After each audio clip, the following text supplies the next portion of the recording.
nos convoca la Mesa de Reforma Política y Partidos Políticos. Para ello, el doctor César Martinelli nos hará el favor de conducir la discusión. Tenemos un panel de lujo. Para Piso 51 es importante contribuir al debate de ideas en México, y estoy seguro que hoy estamos y vamos a cumplir con una de nuestras metas más importantes. De verdad, no quería dejar de agradecer personalmente, es un orgullo para nosotros tener un panel como el que está ahora enfrente a ustedes. Obviamente agradecerles a ustedes como siempre, que sean jóvenes, comprometidos con México, curiosos, informados, interesados y participativos en el desarrollo de la vida del país. ¿Por qué necesitamos una reforma política? Es una primera pregunta. Y uno puede pensar, ¿por qué ahora? Pues algunos puntos: la polarización en la última elección presidencial, el retorno de la violencia en México a niveles en los que estaba hace unos 20 años, desconfianza en el sistema político, percepción de falta de legitimidad. ¿Son problemas que tienen que ver con las personas que elegimos la última vez o son problemas de instituciones? Bueno, primero agradecerle a Cinta la invitación al compañero diputado. Yo comparto con él que el panel es de excelente nivel y creo que vamos a tener un buen intercambio. Yo creo que la propuesta más revolucionaria que puede haber en México, no solo para la reforma política, sino para cualquier ámbito de la vida económica, política y social del país, es simplemente que la ley se respete. Pero cuando se trata de la elección del presidente de la República, la regla para la izquierda es esta: si pierdes, pierdes, y si ganas, pierdes. Nosotros hemos ganado 2 elecciones presidenciales, la de 1988 y la de 2006, y ambas se la robaron. El IFE, que está en este momento. El Tribunal Electoral es peor. Este tribunal, el del 2006 le robó la presidencia a Andrés Manuel. Ni siquiera respetó la elección interna del PRD, impuso a Jesús Ortega, que no ganó la presidencia del PRD. Lo que tendríamos que hacer es un acuerdo que garantizara que la elección fuera confiable, que garantizara que el voto se respetara. Y yo creo que el financiamiento público evita la entrada del narco a las campañas. Los partidos de la derecha siempre tendrán financiamiento privado, pertenecen a los grupos de los poderosos, a esos privilegios responden. Muchas gracias por su atención. La palabra al senador Alejandro Zapata, senador de la República por el Partido Acción Nacional. Gracias, pues muy buenas noches a todos ustedes, con el gusto de estar aquí, además con compañeros panelistas que ya hemos tenido la oportunidad inclusive de platicar estos temas. A mí me llama mucho la atención hace rato que dijeron, ¿por qué una reforma política? ¿Qué significa una reforma política? ¿Hacia dónde queremos ir? Bueno, para eso hay que conocer también de dónde venimos, porque difícilmente, y eso lo decía Sun Tzu, decía, cuidado aquel que vive en el pasado porque no tiene presente, pero cuidado aquel que olvida su pasado porque no puede construir su futuro. Entonces, sobre ese particular punto de vista, teníamos un sistema que se le denominaba sistema presidencialista, y funcionó en algunos momentos, sin duda alguna, pero era vertical, sistema que se fue agotando. Y al irse agotando ese sistema, pues era obvio que entonces se tenía que ir construyendo otro adicional, que diera cauce, por supuesto, a un sistema democrático. Tiene que haber elecciones donde haya un árbitro neutral, y se hizo el Instituto Federal Electoral con consejeros ciudadanos. Anteriormente, no hay que olvidar, las elecciones las conducía el propio Estado a través del gobierno. El secretario de Gobernación efectivamente era quien presidía todo el Consejo Electoral. Es la reforma política, la transformación de instituciones y también establecimiento de reglas que nos permitan la convivencia armónica, pero pensando siempre en poder caminar en el fortalecimiento del país. Adicionalmente, traemos casi hasta cuestiones de carácter cultural, la parte de la corrupción. Yo digo que hasta contamos chistes denigrantes. A mí no me digan cómo, pónganme donde hay. El que no tranza no avanza. Vivir fuera del presupuesto es vivir en el error, y etcétera. Somos muy proclives a la autodenigración. Y esto me lleva a otra cuestión que en muchos países se hace y nosotros todavía no lo hemos aprendido. Pues hay una intención, hay una tendencia de que si el que gobierna es contrario a mí, pues ojalá y le vaya mal, porque si a él le va mal, a mí en las próximas elecciones me va a ir bien. Viceversa, si el que gobierna le va bien, a mí me puede ir mal. Estamos entonces con incentivos perversos en un sistema político que no puede continuar de esa manera. Tenemos que buscar elementos de ganar-ganar. Va a ceder el micrófono a mis compañeros. Gracias. Voy a ceder la palabra al senador Carlos Navarrete, coordinador parlamentario del PRD en el Senado. Muchas gracias. México vivió muchas décadas, una primera etapa de 1917 a 1929, convulsa, difícil, y luego una etapa de 1929 al 2000, 71 años, de construcción de un régimen político muy especial, que yo podría caracterizar rápidamente y muy parcialmente como un régimen político que funcionaba socialmente mediante un sistema de partido hegemónico y presidencialismo exacerbado, que durante muchas décadas funcionó con altas y bajas, pero funcionó.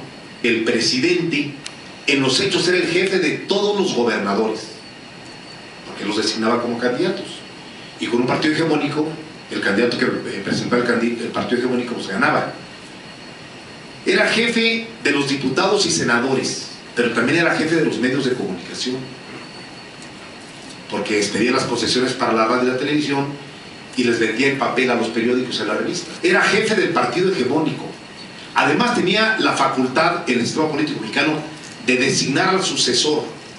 Solamente tenía una limitación: tenía todo el poder solo por 6 años. Pues este régimen de partido hegemónico y de presidencialismo exacerbado se ha modificado sustancialmente en los últimos 23 años. No reconocerlo sería de mi parte una necedad, porque yo he sido parte de una generación de mexicanos que fuimos construyendo desde el 88 una modificación constitucional y legal al régimen político mexicano. Y vaya que hay cambios, muchachos. De 88 para acá, vaya que hay cambios.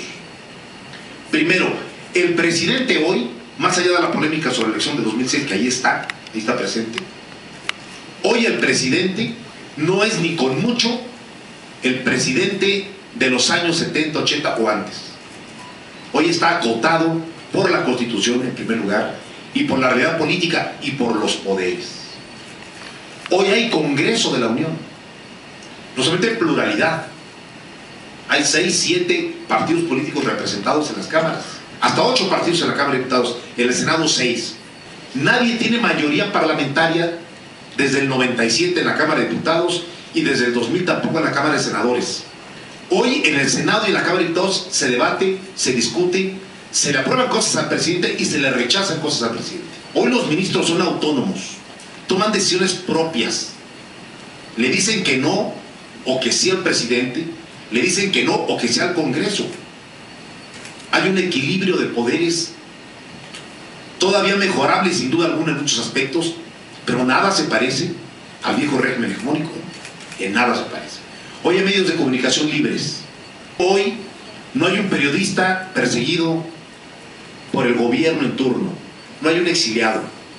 Hoy hay partidos políticos competitivos. Hoy ser candidato de un partido no significa más que ser candidato.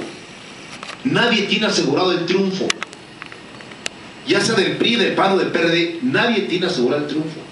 Ni el presidente Zedillo, ni el presidente Fox, ni el presidente Calderón tienen con qué imponerle al Congreso unilateralmente disposiciones legislativas. ¿Qué necesitamos para hacer funcionar el régimen político mexicano? Hay quienes creen que lo único que está mal es quien ocupa la presidencia. Es decir, si en lugar de quien está gobernando y gobernara otro, y tuviera más inteligencia, más decisión, más capacidad política, todo funcionaría muy bien. Y yo afirmo categóricamente que eso no es cierto. Que el problema de la disfuncionalidad del régimen político mexicano no radica en quién lo encabeza, sino en que las funciones presidenciales constitucionales no están adaptadas a la pluralidad y a la diversidad del Congreso y al hecho de que la sociedad mexicana ya es diversa y plural. Y no tenemos mecanismos para formar mayorías parlamentarias que sean premiadas y que le dé sustento a cualquier gobierno que está frente al país. Yo afirmo categóricamente que en el 2012, con este actual régimen, gane quien gane la presidencia, gane un panista, o un priista, o un perredista, vamos a tener la misma disfuncionalidad que tenemos. Si en el 2012 quien sea presidente vuelve a tener las cámaras como las tenemos ahora, va a tener las mismas dificultades que tiene Calderón y que tuvo Fox y que tuvo en el último periodo Cedillo. Entonces estamos atorados mutuamente. Seguimos pensando todavía muchos que el único problema es cámbiese de titular del Ejecutivo, y por lo tanto sí estamos frente a un reto mayor.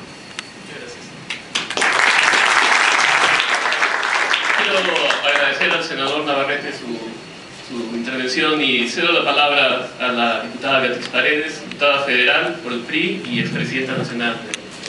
Yo no sé si al público le interesa la reforma política. A la sociedad en general le importa que los gobiernos funcionen, que el país se desarrolle, que haya oportunidades.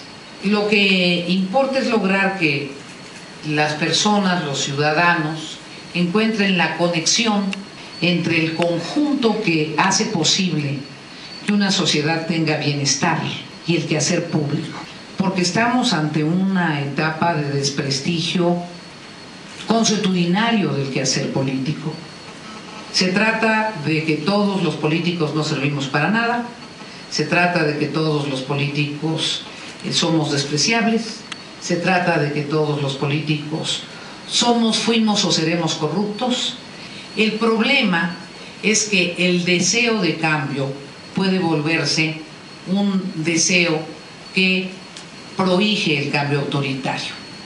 El autoritarismo, por más eficaz que sea, siempre es peor que la democracia. Yo diría que el Estado tiene que encontrar los estímulos para la cooperación, la garantía de la transparencia, la certidumbre de la equidad, y tendríamos entonces que meternos en el tema de la distribución del ingreso necesariamente. ¿Para qué una reforma política? Yo creo que para tres cosas. Primero, para combatir el problema principal del sistema político mexicano, que me parece es un sistema de impunidad y de falta de responsabilidad política. Creo que ese es el centro fundamental del problema político que México vive en este nuevo esquema de pluralismo, en donde, en ausencia de un eje ordenador que antes era la presidencia, ahora hay pluralismo, pero no hay un sistema de responsabilidad política. Segundo, para tomar decisiones con más agilidad, aunque esto es menos importante, pero se trata de que pueda haber mecanismos para hacerlo, como la iniciativa preferente, como la reconducción presupuestal, y para que eso, como dijo la diputada Paredes, permita mayor calidad de gobierno, mejores decisiones y mayores cosas, que es lo que la gente demanda. ¿Por qué la transición no llevó a una consolidación democrática o la alternancia, puesta de otra manera? Que es lo que preguntó el senador Navarrete. A mí me parece que por una fascinación con lo que yo llamo la teoría del inquilino, que la dijo Carlos Navarrete bien, estuvieron fascinados muchos intelectuales mexicanos con la idea de que cuando se sacara al PRI de los pinos, el dinosaurio moriría y florecería la democracia. Y está Fox festejando y dice, ¿y ahora qué? Como diciendo, ya estuvimos esperando que llegara el día de la felicidad, ¿y ahora qué se hace? Buena parte del discurso de algunos dirigentes de la izquierda, de López Obrador en particular, es el discurso de la teoría del inquilino. Una vez más, es que yo soy el que va a traer una nueva moralidad a la vida pública, y como los demás, todos los demás son la mafia.